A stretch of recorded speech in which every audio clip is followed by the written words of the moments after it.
de Jean-Auguste Dominique Ingres, intitulée La Grande Odalisque, qui lui a été commandée en 1813 par Caroline Murat, reine de Naples et également la sœur de Napoléon.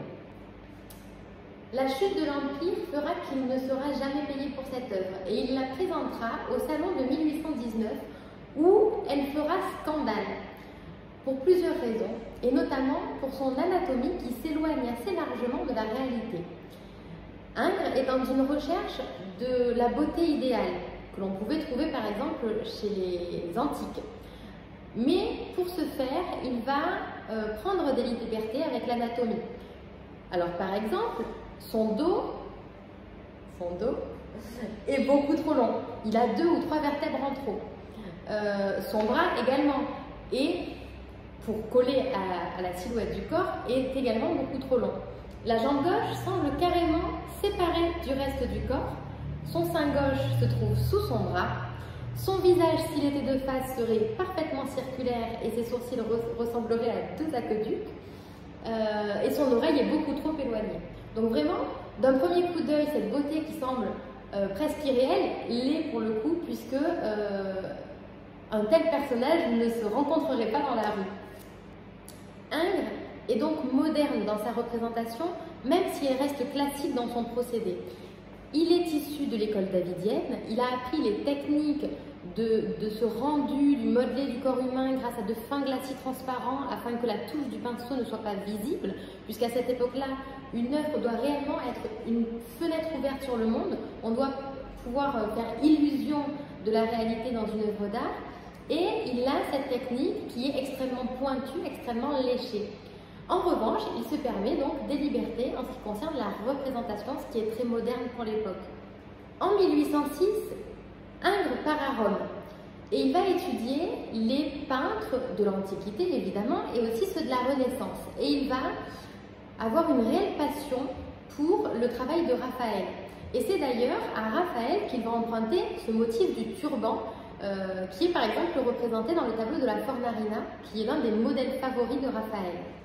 Lors de ce voyage à Rome, les gagnants du concours du prix de Rome doivent envoyer des œuvres pour montrer l'évolution de leur travail, ce qu'ils ont appris lors de ce séjour.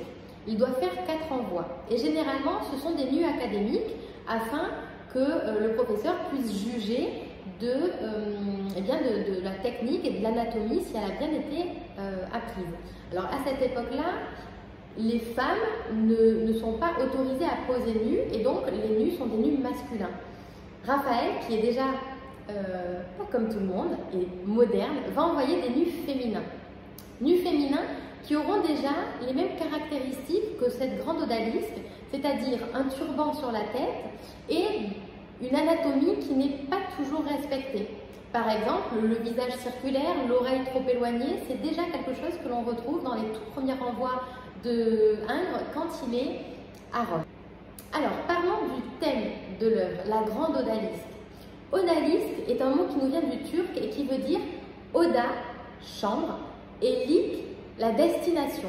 C'était donc à la base la personne qui s'occupait de la chambre. Et puis, le terme s'est élargi et on l'a utilisé pour désigner une femme qui vivait dans un harem. Cet Orient du 19e siècle, c'est un Orient rêvé. C'est la mode de l'orientalisme. Beaucoup d'artistes vont représenter des thèmes venus de l'Orient et pour la plupart, ils vont représenter un Orient qui est rêvé, idéalisé puisqu'ils n'ont pas pu y aller, à part quelques exceptions comme par exemple Delacroix. Alors, comment sait-on que c'est une odalisque? Donc c'est un personnage nu, allongé, avec un turban sur la tête qui nous rappelle l'Orient. Elle a également à la main un chasse-mouche en plume de paon.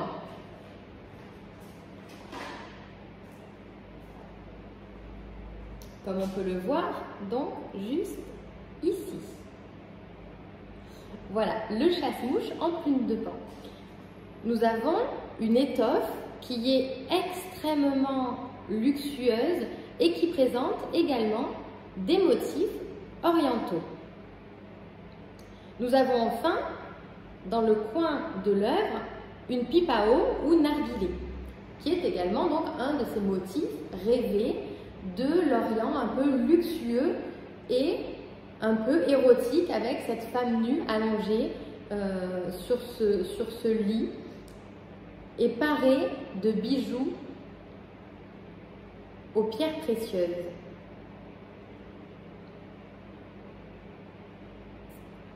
Alors, Ingres a pris 2 modèles pour cette odalisque. Pour le corps, il a choisi un modèle assez jeune, une jeune femme, tandis que pour le visage, il a choisi une adolescente.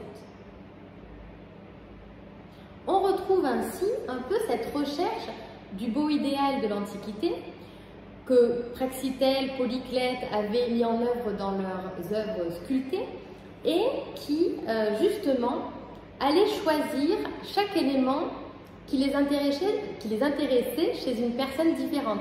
Par exemple, ils prenaient les jambes d'une personne, le visage d'une autre, le buste d'une autre, et Magritte l'a également revisité dans ses œuvres avec ses portraits en polyptyque où il choisit des éléments de différentes personnes pour créer une personne qui serait digne, qui serait l'illustration de la beauté idéale.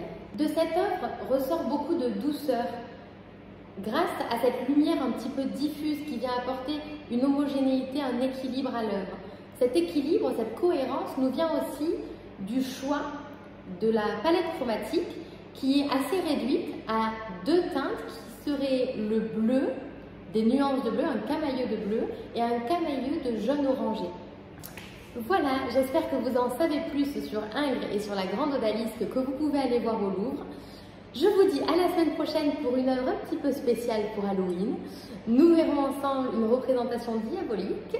Et je vous dis donc à la semaine prochaine. Passez une très bonne semaine. Et sur la grande odalisque que vous pouvez aller voir au Louvre. Je vous dis à la semaine prochaine pour une œuvre un petit peu spéciale pour Halloween. Nous verrons ensemble une représentation diabolique. Et je vous dis donc à la semaine prochaine. Passez une très bonne semaine.